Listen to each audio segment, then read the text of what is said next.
ქალიშვილობის დადგენა 175 ლარად და მომსახურებას მომხმარებელს ლევან სამხარაულის ექსპერტიზის ეროვნული ბიუროს თავაზობს. თემით ვებ ჟურნალი თავისუფალი ასოციაცია დაინტერესდა. დეტალები ნახეთ სანდრო ჯუფალაკიანის სიუჟეტში.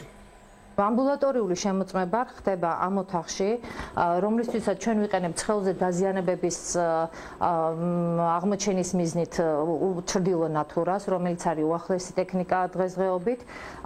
გვაქვს გინეკოლოგიური მაგიდა, სადაც ხდება შესამოწმებლის მოთავსება და გვაქვს ასევე ასეთივე უახლესი აპარატურა, ეს არის გამანათებელი ხელსაწყო, რომელიც თავზე კეთდება და რომლის მეშვეობითაც კარგად განათდება ესა თუ ის ადგილი. მომავალი მეუღლის, დედამთილის ან პირადი ინიციატივით ქალიშვილობის დადგენის პროცედურა კომისიური წესით 3 ექსპერტის მონაწილეობით ტარდება.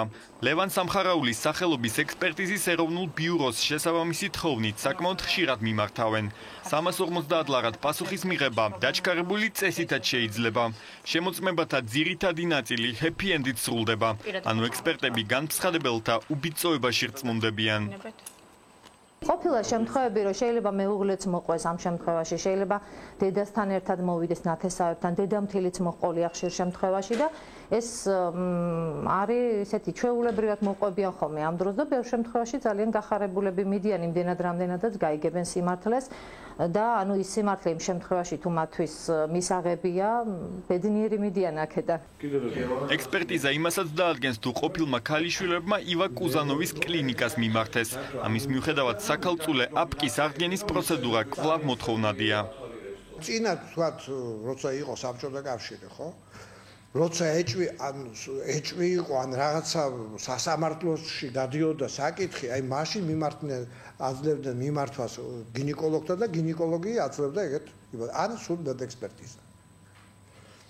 ეხლა ყველა მაიმოს საბუთი მივიდეს მოვალ თავის კვარტა და ამათო მე ქალიშვილი ვარ სასაცილო.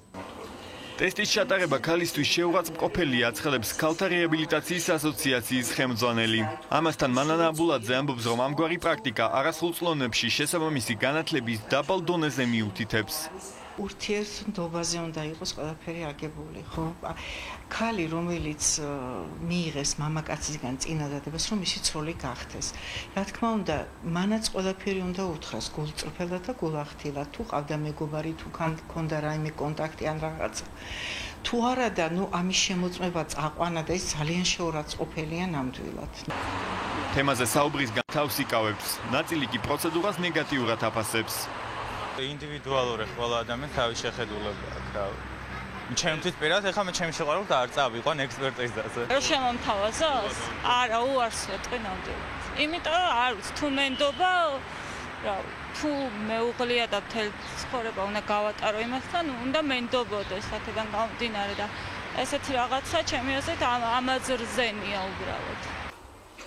სქესობრივი ხასიათის ქმედების დადგენა ექსპერტიზის ეროვნულ ბიუროში ხშირად საგამოძიებო მოქმედების ფარგლებში ტარდება. მაგალითად, ქორწინების მიზნით გატაცების დროს. ამ შემთხვევაში პროცედურა უფასოა.